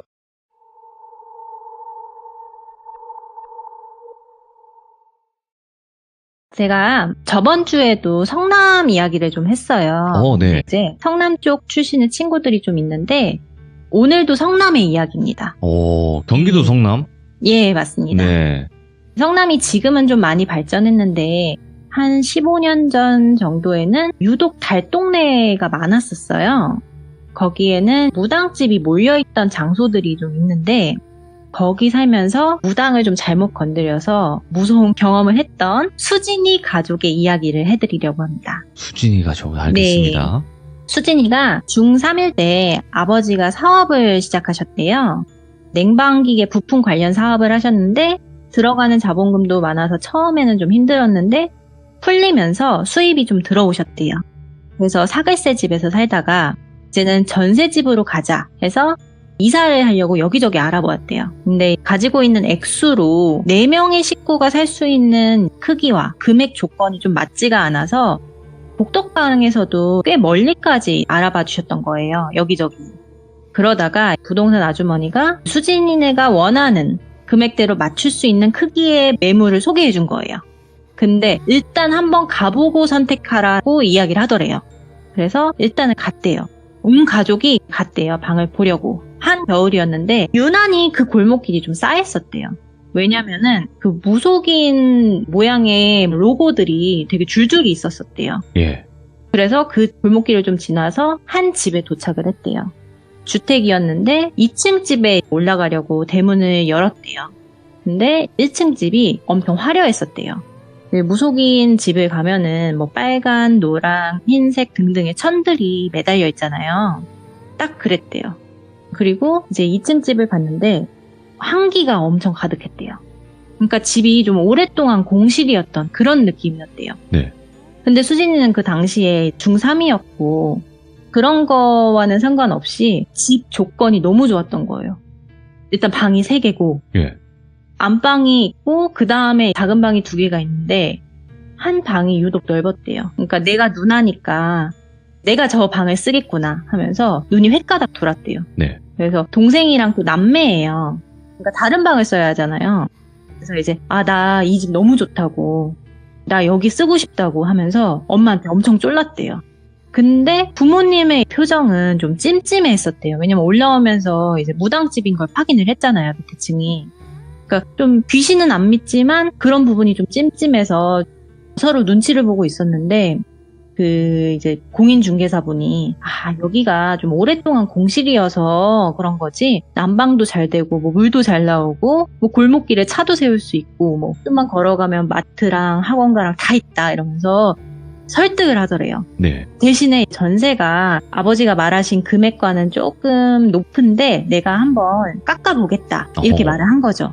그래서 이제 그 집 컨디션이 뭐 전세로 만약에 3천만 원 정도라고 치면은 그 당시에는 그 조건이 적정한 금액이었대요. 근데 당시 이제 수진네 집이 3천만 원보다 못한 돈을 가지고 있으니까 예산이 턱없이 부족했대요. 그래서 그래도 2천만 원밖에 없는데 1,000만 원이나 깎아주겠어? 이제 이렇게 얘기가 나온 거죠. 근데 이제 여기가 공실된 지 좀 돼가지고 집주인이 어쩌면 좀 비스무리하게 맞춰줄 수 있으니까 내가 한번 얘기 잘 해보겠다 하고서 네. 이제 헤어졌대요. 이틀 뒤에 부동산에서 전화가 온 거죠. 집주인분이 부동산에 방문을 했는데 한번 이야기를 해보고 결정하겠다 하는데 오실 수 있겠냐. 이래서 엄마가 그때 헐레벌떡 갔대요. 이제 엄마의 시점으로 봤을 때는 그 부동산에 들어갔는데 눈매가 아이라인 때문인지 쭉 찢어져 있고 입술은 새빨간 여자가 앉아 있었대요. 그러니까 나중에 수진이가 닮은 꼴을 이야기해줬는데 꽃보다 남자에서 구준표 엄마 역할 혹시 기억하세요? 그 배우분의 이혜영 성함이 배우님. 생각이 안 나는데. 네, 이혜영 배우님. 엄청 뭔가 세 보이는 느낌. 예, 그런 느낌의 입술이 새빨간 그런 생김새였대요. 그러니까 딱 봐도 무섭다라는 느낌이 들어서 코스에 압도가 되셨대요. 근데 그분이 집주인이셨던 거예요. 그러니까 1층에 그 무당집이 있다고 했었잖아요. 그분이 집주인이었던 거예요. 그래서 어머니를 쭉 훑어보더니 갑자기 호구 조사를 하시더래요. 면접 보듯이 뭐 가족은 몇 명이 오냐, 큰애는 몇 살이냐, 뭐 이런 것들을 막 물어보더래요. 그래서 이제 막 다 대답을 해주니까 고개를 이제 끄덕이면서 안 되긴 하는데 내가 그 조건에 맞춰줄게요. 근데 내 직업이 무속인이라서 가끔 시끄러울 순 있는데 그 부분만 이해해주면 된다. 이렇게 이야기를 하시더래요. 근데 이제 솔직히 3천만 원짜리의 집을 2천만 원까지 맞춰준다고 하면은 엄청 좋은 조건인 거잖아요. 너무 쿨하게 맞춰주니까 무속인 집이 아래층인 거 빼고는 마음에 들어서 그 집으로 이사 가자 결정이 났었대요. 근데 이제 다른 지인들이 좀 말렸대요. 그 무당집 가면은 터가 세다. 다시 생각해봐라. 뭐 이런 거 얘기는 했지만 그래도 이제 조건이 너무 좋으니까 그리고 우리 애들이 좋아하니까 그래도 가야겠다 해서 가서 시작이 너무 좋았대요. 네. 뭐 햇볕도 나쁘지 않게 들어오고 난방도 잘 되고 그 대신에 옛날 집이라서 우풍이 좀 심했대요. 그러니까 난방은 틀어놓는 동안 바닥은 그래도 뜨끈뜨끈한데 위에 냉기가 꽤 도는 거죠. 네. 근데 유독 제일 작은 방이 햇볕이 안 났대요.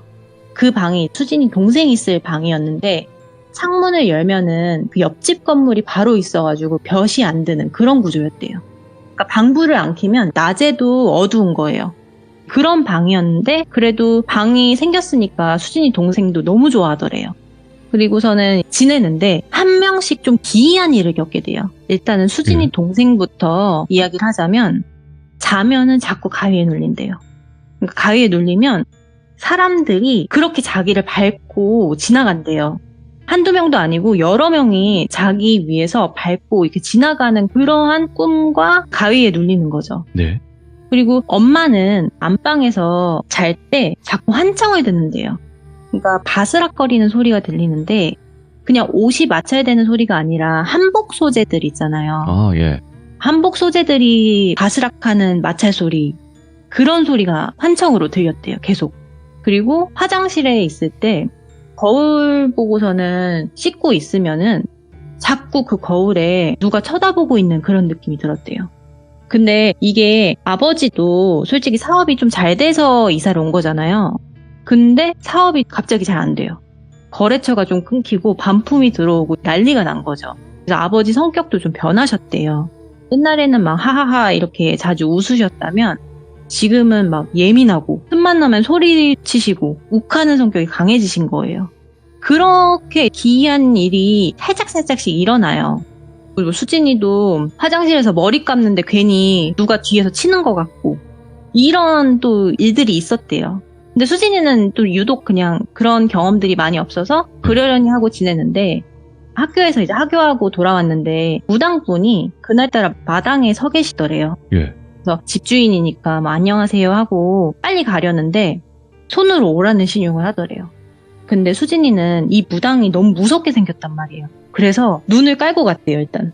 그러더니 너는 괜찮네? 기가 세구나? 이렇게 말을 하시더래요.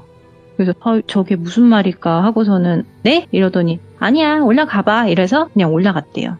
근데 엄마가 자꾸 화장실도 그렇고 내가 환청을 듣는 게 좀 이상하다.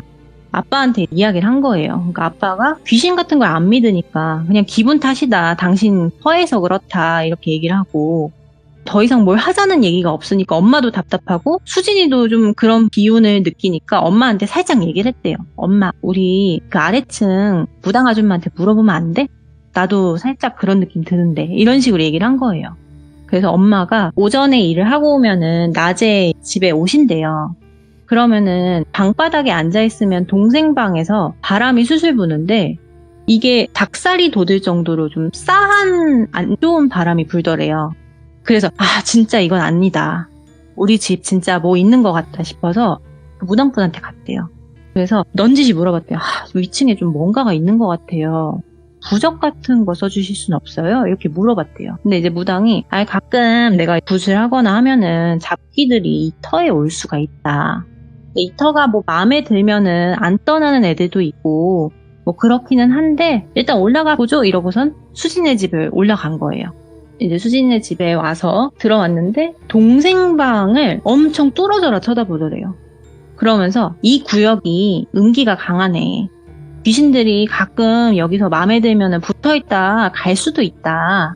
근데 이거는 뭐 웬만한 부족으로는 손 쓸 순 없는데 뭐 굿하거나 그럴 수도 있는데 뭐 일단은 써주겠다 이런 식으로 얘기를 한 거죠.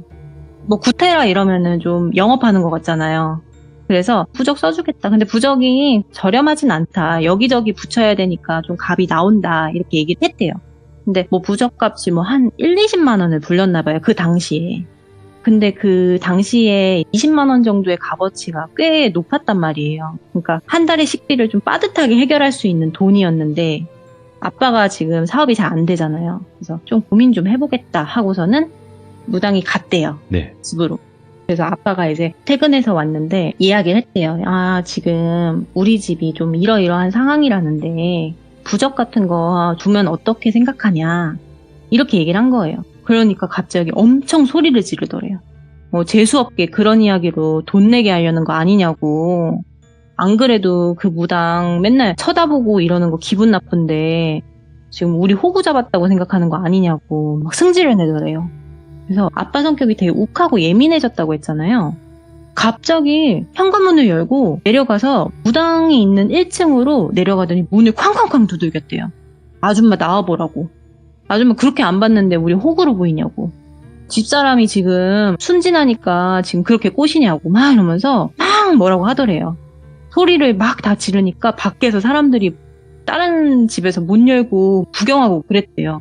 그래서 엄마가 이건 아니다 싶어서 아빠 말리려고 내려갔는데 무당집에서 문을 열었는데 그 문틈 사이로 보이는 게 약간 기도 같은 거 올리고 있었나 봐요. 되게 조용했대요. 그리고 막 향냄새 나고 촛불이 무수히 켜져 있더래요. 근데 무당분이 말을 안 하더래요. 그냥 아빠를 그냥 빤히 쳐다만 보더래요. 근데 그 아이라인 그린 그 무서운 눈으로 빤히 쳐다보니까 좀 무섭더래요, 솔직히. 근데 아빠는 그런 거 상관없이 흥분해서 할 말 못할 말을 엄청 하시는 거예요. 니네 사기꾼이다, 뭐 돈독 올랐다, 뭐 이런 말들 있잖아요. 무당분들이 들으면 모욕적인 그런 말들. 막 일부러 저주해놓고서는 이거 짜맞추는 거 아니냐 이러면서 자극하는 거예요, 무속인을. 근데 가만히 듣다가 진짜 저주가 뭔지 알려줘? 이렇게 얘기를 하더래요. 한마디를 그냥 탁 내뱉었는데 평소에 그 무당분 목소리가 좀 달랐대요. 그러니까 목소리조차도 좀 무서웠대요, 그때. 그래서 수진이가 무당을 그때 위에서 살짝 쳐다봤는데 모욕적인 이야기 들었으면은 사람이니까 좀 표정이 일그러져 있어야 될 거 아니에요. 근데 표정이 없었대요. 그냥 아빠를 똑바로 쳐다보는 거 외에는 미동이 하나도 없었대요. 그러니까 이제 아빠가 더 막 화가 나가지고 재수 없으니까 빨리 직구해서 우리 나갈 거니까 그렇게 하려고 하면서 이제 말싸움이 일단락이 돼요. 근데 수진이네 집이 그 이후에 더 안 좋아지는 거예요. 그때는 뭐 그냥 기척만 느꼈다 싶으면은 이제는 좀 더 안 좋은 게 뭐가 있었냐면 일단은 수진이네가 좀 귀신이 있다는 이야기 들었잖아요. 그래서 엄마가 시골에서 강아지 한 마리 데려와요. 근데 강아지가 귀신을 쫓는다, 그런 미신이 있잖아요. 그래서 강아지 한 마리 데려온 거예요. 근데 시골에서 제일 팔팔한 애를 데려왔대요. 막 엄청 뛰어놀고 막 짖고 사람 잘 따르는 애를 데려왔는데 집으로 데려오자마자 애가 낑낑거리면서 자꾸 불편한 티를 내고 꼬리를 내리고 밥도 잘 안 먹고 구석에만 있었대요. 그리고 유독 수진이 동생이 만지려고 하면은 물었대요. 엄청 싫어했대요. 그리고 수진이나 수진이 엄마한테는 안 그랬대요. 그냥 수진이 아빠는 원래 강아지를 별로 안 좋아했었고 수진이 동생은 강아지를 좋아해서 만지려고 하는데 물었대요. 만지지 말라고. 그렇게 이제 변하고 얼마 안 가서 아빠가 교통사고가 나요. 심지어 트럭이랑 교통사고 나는 거예요. 근데 과실 비율이 아빠가 더 커서 그 당시에 아빠 병원비, 그 다음에 트럭 아저씨 병원비가 꽤 많이 들어갔대요. 근데 아빠도 좀 심하게 다쳐서 허리에 그 철심 박는 수술까지 하신 거예요. 그래서 장기 입원까지 필요해진 상황인 거죠. 그래서 수진이네 엄마가 일 다녀와야 되니까 일 갔다 와서 오후에는 아빠 간호하고 여기저기 돈도 빌려서 병원비 마련하고 그런 상황이었었대요. 그러니까 너무 안 좋아지는 거죠, 점점. 근데 이게 끝이면 좋은데 저주인 거 마냥 동생도 상태가 좀 이상해졌대요. 어떻게 이상해졌냐면 그냥 다른 사람 같았대요. 살짝 그 통통한 정도였었대요. 원래 남자인데. 근데 거기서 20kg가 더 찌더래요. 그만큼 식탐이 엄청 강해졌대요. 밥을 그냥 고봉밥으로 한 공기만 먹던 애가 4공기, 그리고 찌개랑 반찬도 다 거덜낼 정도로 엄청 먹었대요. 그래서 교복이 안 맞아가지고 새로 다시 맞춰야 될 정도로 살이 많이 찐 거예요. 그냥 살이 찐 거면은 다행인데 며칠 뒤에 학교에서 전화가 옵니다. 동생이 반에서 물건을 훔쳤다. 좀 오셔야 될 것 같다. 그러니까 어머니가 갔대요. 그 당시에 MP3가 되게 유행할 때였었어요. 아, 예, 옛날이구나. 네, 근데 친구들 거를 훔친 거예요. 그래서 죄송하다고, 우리 애가 그런 애가 아닌데 너무 갖고 싶었었나 보다 하면서 인사하고 그 피해 학생 어머니한테도 너무 죄송하다고 이야기하고 용서해가지고 끝난 거예요. 집에 와서 방 서랍을 뒤져보니까 다른 MP3, 뭐 지갑들이 꽤 있는 거예요. 그러니까 그동안 계속 훔쳐왔던 거죠, 얘가. 그래서 엄마가 너무 화나서 너 왜 그랬냐고, 갖고 싶었으면 얘기를 하라고, 왜 그랬냐 이러니까 갑자기 동생이 우리 집은 돈 없잖아 이러면서 승질을 내더래요. 그러면서 엄마를 방에서 밀어버리고, 그러니까 밖으로 나가라고 밀어버리고 방문을 잠가버리더래요. 그러고서 안 나오더래요, 애가. 그러니까 애가 원래 그랬던 애가 아닌데 너무 예민해지고 누군가 걸 탐내고 이런 성격으로 변한 거죠. 그래서 이제 며칠 지나서 새벽인데 수진이가 잠에서 깼대요. 왜냐면 주방에서 덜그럭덜그럭 소리가 나가지고 깬 거예요. 엄마가 벌써부터 아빠 병원 갈 준비하시나? 하는데 그 소리가 아니었대요. 덜그럭거리면서 쩝쩝쩝쩝거리는 소리가 나는 거예요. 도둑이라도 들었나 싶어가지고 수진이가 방문을 살짝 열어서 주방을 봤는데 동생이 그 새벽에 밥부터 국, 반찬까지 다 거덜내고 있더래요. 근데 이게 배고파서 맛있게 먹는다 이런 게 아니라 좀 개걸스럽게 먹는다고 해야 되나? 식탁에 막 다 흘리고 바닥에 다 흘리고 한 달은 좀 굶은 애 마냥 입안에 음식들을 막 손으로 막 쑤셔 넣더래요. 그래서 쟤 저러다가 목 막히면 죽겠다 싶어가지고 방문을 열고서는 야 너 뭐해 그만 먹어 하고선 밥그릇을 뺏었대요. 근데 애가 눈빛이 새빨갛게 돌변해서는 네가 뭔데 건데야 이러면서 누나를 때린 거예요. 때리고 네. 그릇을 뺐더래요. 그래서 그 소리 지르는 소리에 엄마도 깨고 난리가 난 거죠. 아빠는 병원에 입원해 있고. 그러다가 동생이 뭐 힘을 다한 듯이 푹 쓰러지더래요. 그러니까 기절을 한 거예요. 그래서 잠이 든 건가 싶을 정도로 너무 고요하게 잠을 자서 일단은 안방에 눕혀놨대요, 동생을. 엄마가 진짜 우리 집 요즘 왜 이러냐 이러면서 한숨을 푹 쉬니까 수진이가 아무래도 우리 집 그 무당 아줌마랑 싸운 이후로 이러는 것 같다고. 그 아줌마가 우리 저주하는 거 아니냐고. 좀 사과라도 하면서 화해해야 되지 않을까 엄마? 이렇게 얘기를 한 거죠. 그래서 엄마가 고민을 하다가 그때 그냥 지나가듯이 그땐 죄송했어요 라고만 했지 정식적으로 사과를 안 한 거예요. 그래서 고민하다가 일어나서 집에서 겉절이도 좀 담그고 육전도 부쳤대요. 예쁘게 담아가지고 네. 접시에 예쁘게 플레이팅을 해가지고 1층에 내려갔대요. 내려가 있을 동안 수진이랑 동생이랑 집에 있었잖아요. 동생이 기절했다가 눈을 뜬 거예요. 그래서 수진이가 또 맞을까봐 좀 쫄았대요. 동생이 덩치가 너무 커져 있으니까. 근데 누나를 보자마자 누나 미안해 이러더라고요. 그러니까 아까의 그 모습이랑은 다르더라고요. 그래서 동생이 왜 그랬는지 이야기를 들어봤는데 누나 믿기 힘들겠지만 내 안에 인격이 2명인 것 같아 이런 얘기를 하더래요. 예? 나는 배가 안 고픈데 자꾸 안에서 배고프다 그러고 안 먹으면 머릿속에서 징을 치듯이 머리가 울려서 먹어야 살 것 같다고. 그리고 동생이 사실 mp3 같은 거 안 갖고 싶대요. 안 갖고 싶은데 자꾸 학교만 가면 귀에서 이걸 훔쳐 속삭인대요. 그럼 자기는 진짜 훔치고 있대요. 뭐에 홀려서. 그러면 집에 오면은 자기 책가방에 그게 있으니까 어쩔 줄 몰라서 서랍에 일단 넣어놨었대요. 그게 쌓이고 쌓였다가 나중에 걸렸던 거죠. 그래서 그렇게 동생한테 이야기를 듣고 있을 동안 엄마는 무당한테 내려갔다고 했잖아요. 음식을 이제 준비한 거를 드리면서 너무 죄송하다고 우리 남편이 원래 그런 사람이 아닌데 그때는 너무 무례했던 것 같다 이랬는데 무당이 그 놓여져 있는 접시 안에 음식들을 내려다보면서 별로 기뻐하지 않았대요. 근데 무당분이 이제 이야기하시는 게 솔직히 그때 아빠로 인해서 좀 화가 난 건 맞지만 나는 저주를 퍼붓거나 하진 않았다. 근데 하필이면 자기가 모시는 신이 화가 단단히 났다고. 아빠가 대면했던 사람은 그때 내가 아니라 신이었다고.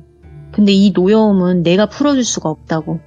노여움이 풀릴 때까지 이 법당 와서 싹싹 빌던지 그게 안 되면은 다른 무속인 찾아가서 방법을 찾아보라고 이렇게 이야기를 하더래요. 그러니까 이거를 용어를 동티났다? 이렇게 이야기를 하더라고요. 네. 근데 아빠 성격상 법당 와서 싹싹 빌 것 같진 않다고. 그러니까 무당분이 내가 방법을 알려줘도 내가 모시는 신이기에 다 안다고. 그러니까 절대 알려줄 수가 없고 다른 데 알아봐라 이렇게 얘기를 한 거죠. 근데 남편은 길길이 날뛰니까 자네 혼자 알아봐서 방법이 있으면 꼭 하라고 이렇게 얘기를 했대요. 너무 신기한 게 그때 겉절이랑 음식해서 가져갔다고 했잖아요. 짧은 시간에 음식들이 쉬었대요. 그러니까 무당이 이제 그걸 보면서 신이 지금 안 받아주는 거라고 가져가라고 했대요. 진짜 음식이 바로 한 건데 쉰내가 막 나더래요. 그래서 엄마가 이제 그 시점부터 진짜 신이 존재하는구나. 진짜 우리 집 큰일 났구나. 이 생각이 드는 거죠. 그래서 수진이 골목길 라인에 무속인 집들이 여럿 있다고 했잖아요. 용하다는 곳으로 이제 소개를 받아서 갔대요. 집에서 한 2, 3분 정도 이제 떨어진 곳이었는데 이제 엄마를 보더니 이분이 뭔 잘못을 했길래 덕지덕지 달고 왔냐. 지금 당신이 이 정도면 가족들한테는 더 붙어 있을 거라고 이야기를 하는 거예요. 근데 그쪽 아들이 제일 위험해 이렇게 얘기를 하는 거예요. 떼기도 제일 힘든 욕망 덩어리들이 동생을 감싸고 있다고. 그러니까 악이래요. 저도 그때 알았는데 아기가 네. 그 못 먹어서 굶어 죽은 귀신이라고 하는데 그렇게 칭하기도 하죠. 예. 아기가 머리부터 팔, 다리, 엉덩이까지 다 붙어 있다고. 얘네 떼기 힘들다고. 이렇게 이야기를 하니까 제발 저 좀 살려달라고 이러면서 그간의 이야기들을 다 풀었대요. 네. 근데 이제 무속인이 듣더니 이거는 살이 아니라 신벌이네 이러더래요. 신이 벌을 내린 거라고. 근데 이거는 방법이 달리 없다고. 신을 달래주는 구슬하던지 아니면은 물 건너 도망가서 개명하고 살아야 되던지 그렇게 살아야 된다고. 근데 지금 이거 안 풀면은 대대손손 이렇게 될 거라고. 그대가 아들이 씌인 거면은 아마 자손들까지 계속 이어질 거라고. 빨리 끊어내야 된다고 이야기를 하는 거죠. 그래서 이 저주를 어떻게 풀어야 되나 이 방법이 달리가 없으니까 일단 굿이라도 해야겠다 생각이 들더래요. 그래서 달래는 방법이 있는데 일단은 그 신이랑 최대한 멀리 떨어져서 이사 가라고. 지금 눈에 보여도 안 될 것 같다고 이렇게 이야기를 하시더래요. 근데 굿 비용도 엄청났대요, 솔직히. 그러니까 솔직히 그 2층에 있는 귀신 쫓는 부적 비용이 20만 원이었던 게 이제는 몇 배로 늘어나 버린 거잖아요. 그리고 전세로 1년도 못 살았으니 전세금을 당장 못 받아도 할 말이 없었대요. 그리고 이제 수진이 아빠는 아직도 병상에 누워있고 병원비는 계속 쌓이고 있고 나아질 기미도 안 보이고 그래서 일단은 이제 무당 집주인한테 다시 갔대요. 이러이러한 상황인데 전세금 반만이라도 돌려주실 순 없냐고.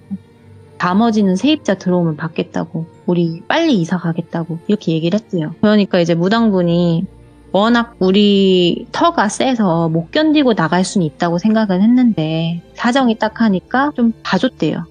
어느 정도 봐주셨나 봐요. 그리고 강아지도 키울 형편이 안 되니까 다시 시골로 보냈대요. 근데 그 낑낑거리면서 힘이 없었던 강아지가 시골 가니까 다시 팔팔해진 거예요. 그러니까 무당이 얘기하는 게 그 집 귀신들의 수가 너무 많아서 강아지 기가 눌려버린 거라고 하더라고요. 야, 팔팔했더는데. 예, 그런 정도로 귀신의 수가 엄청 불어난 거죠, 집에. 그렇게 이제 이사를 가고 굿을 하면서 온 가족이 와서 빌었대요. 아빠 빼고. 엄마도 빌고 수진이도 그때 뭐가 뭔지 모르겠으나 빌고 동생도 무릎 꿇게 해가지고 빌고 엄청 빌었대요. 그래서 부정 타면 안 된다. 굿하는 동안. 절대 부정타는 행동하지 말라 해서 절대 부정도 안 타고 학교도 안 보냈대요, 엄마가. 그리고 엄마가 이후에 뭐 무당이 알려주는 방법을 다 해본 거예요. 산에 올라가서 뭐 기도를 몇 시에 드려라. 부적 이런 것도 써라. 그리고 새로 태어나는 사주로 이름을 모두 개명해라. 그래서 개명도 다 했대요. 그러고 나서 한 시간이 지나서 1년 정도가 지나니까 동생이 살이 조금씩 빠지더래요. 아빠도 교통사고로 인한 장애는 있었지만 성격이 조금씩 돌아오시더래요. 엄마도 뭐 헛것 보거나 그런 게 좀 덜했고 수진이도 뭔가 한결 가벼워진 느낌이 들었대요. 약간 먹구름이 왔다가 날이 개는 듯한 그런 느낌이 들었다고 하더라고요. 예. 근데 그 집이 있었던 동네가 지금은 재개발한다고 다 밀어버렸거든요. 네. 근데 이게 성남에 유명한 좀 홍등가였던 집들을 다 쫓아내고 무당들이 거기 자리를 잡았대요. 아, 예. 그러니까 거기 음기가 엄청 세니까 그걸 우리 같은 일반인이 들어가면은 일이 잘 안 풀리는 게 맞고 무당들은 그 길을 잘 활용하면 신발을 엄청 잘 받는데요. 예. 그래서 무당들이 거기에 자리를 잡았던 거고 수진이네는 거기에서 이사를 갔는데 터가 워낙에나 세니까 못 견디고 그렇게 안 좋은 일들 그리고 이제 헛것을 보고 이랬던 일들이 생긴 거죠. 근데 하필이면 신발 잘 받은 무당을 잘못 건드려서 그런 일들을 겪고 그래서 수진이가 옛날이지만 정말 무서운 일이었다라고 이야기를 해줬던 이런 실화를 한번 들고 와보았습니다. 야, 근데 이름이 가명일 거 아니에요? 수진이라는 이름이. 네, 가명이에요. 근데 왜 수진이라는 이름을 썼는지 알 것 같은 느낌인데요, 저는. 왜요? 그 동네가 그건 아니에요, 아닌가요? 아니에요. 그건 아니고 아, 그래요? 예. 그냥 흔한 이름 아무거나 제가 지어서 썼습니다. 아, 그 네. 동네랑은 전혀 상관이 없는 거고요. 좀 비슷하긴 한데, 근데 예. 그걸로 해서 수진이라고 짓지는 않았는데요. 예. 네, 거기에서 얼마 안 되는 곳이긴 합니다. 어쩐지. 그러니까 저도 느낌은 왔거든요. 네. 느낌 왔는데, 이분이 대단하신 분이네. 어떻게 이름을 이렇게 자연스럽게 지었을까라는 생각이 들더라고요. 예. 전혀 그런 의도는 없었습니다. 근데 사실상 어떤 동네든 간에 원래는 다 좀 음의 기운이 있다가 사람들이 많이 개발이 되고 들어오면서 대부분 그 기가 눌려서 양기로 눌러버리는 거잖아요. 그렇죠. 예, 그러니까 또 이런 일이 벌어질 수도 있었던 곳이라고 생각은 해요. 왜냐면 좀 음의 기운이 있었어요. 저도 그 동네를 아니까. 예, 그렇죠. 저도 많이 그쪽 지나가 보기도 했거든요. 그래서 수진 있는 네. 사주가 보면은 양기가 세대요. 그래서 거기서 잘 버텼던 것 같아요. 그 가족들 중에서. 오늘 망키님께서 수진이네 가족 이야기를 들려주셨는데 사실상 무당을 잘못 건드려서 진짜로 이런 일들이 벌어졌을 수도 있고 아닐 수도 있어요. 뭐 정확한 건 모를 수 있지만 하지만 괜히 건드려서 좋을 건 없다고 생각을 합니다. 저도. 그렇죠. 네. 오늘 망키님께서 정말 깔끔하게 또 이야기를 잘 전달을 해주셨습니다. 너무너무 고맙습니다. 감사합니다. 네. 다음번에 다른 이야기로 꼭 찾아와 주세요. 네. 네. 일단은 예전 이야기예요, 여러분들. 이거 뭐 mp3 이야기만 나온 것만 보더라도 예전 이야기라는 걸 아마 아실 거라고 생각을 하고 모르겠어요. 지금 개발이 되고 있나? 그것까지는 정확히 모르겠는데 저도 예전에 이제 그쪽 주변에 그쪽 동네는 아니지만 주변에 살면서 이제 성남 쪽을 많이 다녔기 때문에 아는 거거든요. 근데 이제 성남도 개발이 된 곳이 있고 아닌 곳이 있었어요. 지금은 이제 전체적으로 어느 정도 개발이 되고 있겠지만 그렇다 보니까 동네마다 또 그런 곳이 있었지 않았을까 생각을 하고 맞아요. 무당집이 많아요. 저도 그렇게 기억은 하고 있거든요. 그래서 이런 일도 있을 수 있으니까 여러분들도 그 점을 생각을 해주시고 여러분들도 혹시라도 이런 비슷한 이야기가 있으시면 언제든지 제보 부탁드리도록 하겠습니다. 감사합니다.